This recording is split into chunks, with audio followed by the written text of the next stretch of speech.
Okay, today we got a 2008 Mazda 6. I'm gonna put front brakes on it. Look.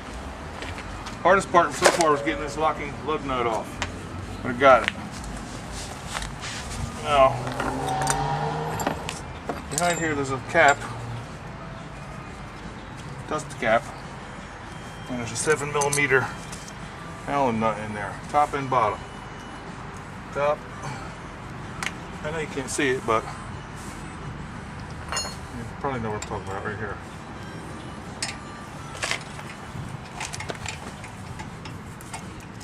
Alright. No, hang on, this one. Alright, I had a bigger wrench. This is a 7, I had an 8. Now, I hope these aren't seized. Oh, that's good. Careful when they come loose, you don't cut your arm or something. That's always fun to show people what happened to you.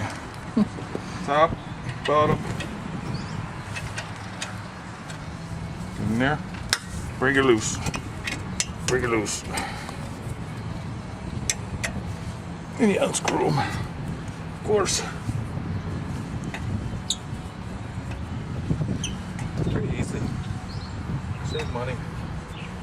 I hope. This is no 8 Mazda. Some of them, like GM, have a nut like a 5/8 instead of an Allen screw, but they're still just 2 holding the caliper on. Hope you can see.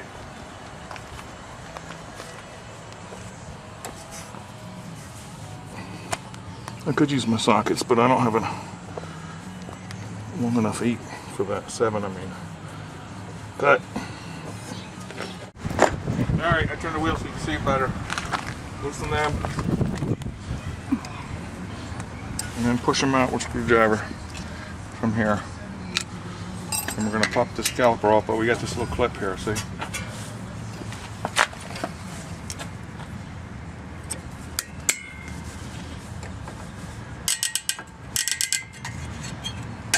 So don't bust your eyeballs.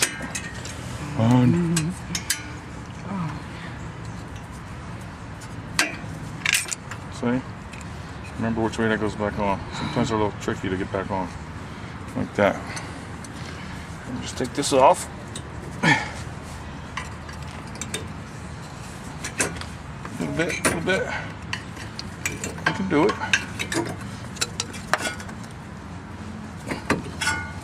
You can do it. See? Back, inside, outside. Alright. The rear one pops out. And then the new rear one is on the same way. Pops in. But first I'm going to squeeze this piston in. I'll show you. So we got room for the new brakes. Take an old brake shoe. Take a C-clamp or some kind of... They have a tool just made for this. I had this since I was a teenager. I mean, they had cars back then. We're going to compress that piston. See the piston compressing?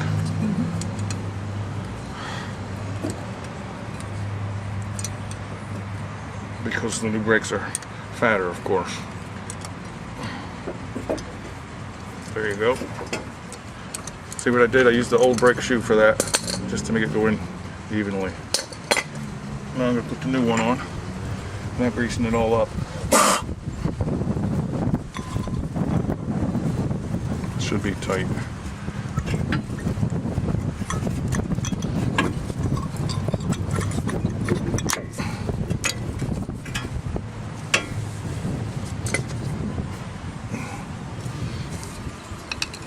Push that clip in a little.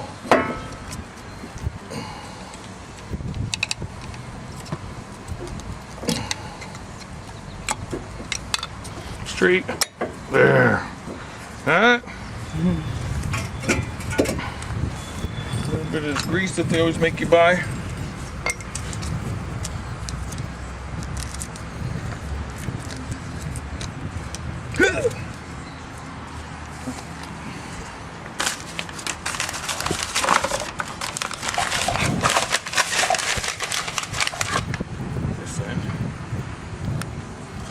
a little bit on here for vibration and squeak, so don't squeak or vibrate.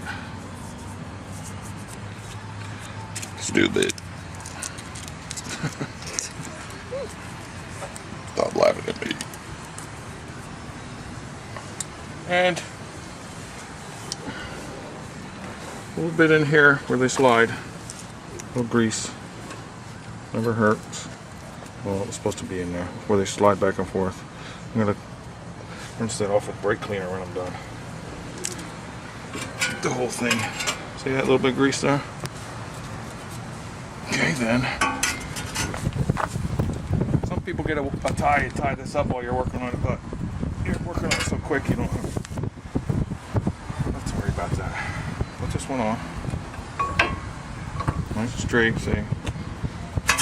Then, since we squeezed the piston in, it should fit real nice. Pull these back. These are the Allens I told you about. See? Line up your holes. Done. 400 bucks. Now you just gotta tighten them up. Find your holes for these Allens here. No, wrong one again.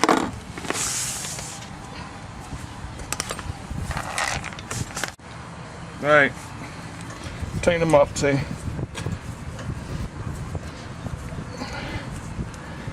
Little on top, little on the bottom.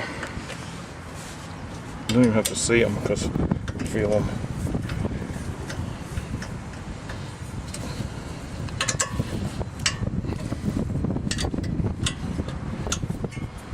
Don't break them! Don't break them, you monkey! You're freaking Indian! Shut up. It's okay, I got Tourette's.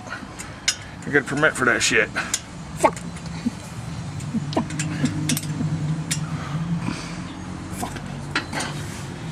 Alright, that's that. Now we gotta put this goofy clip back on.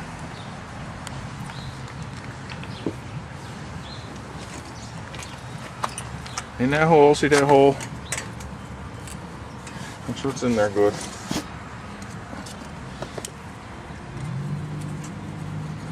You gotta stretch it around. It's probably gonna pop out a couple times. A lot of cars don't have these things.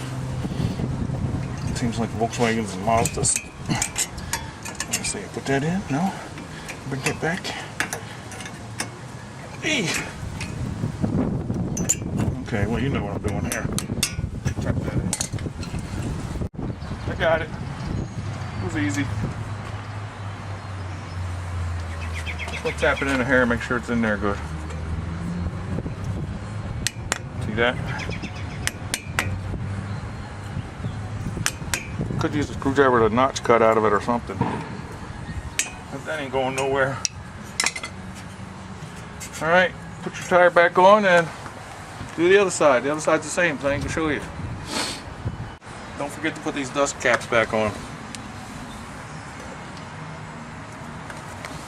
Alright, now I can put the wheel on. See ya.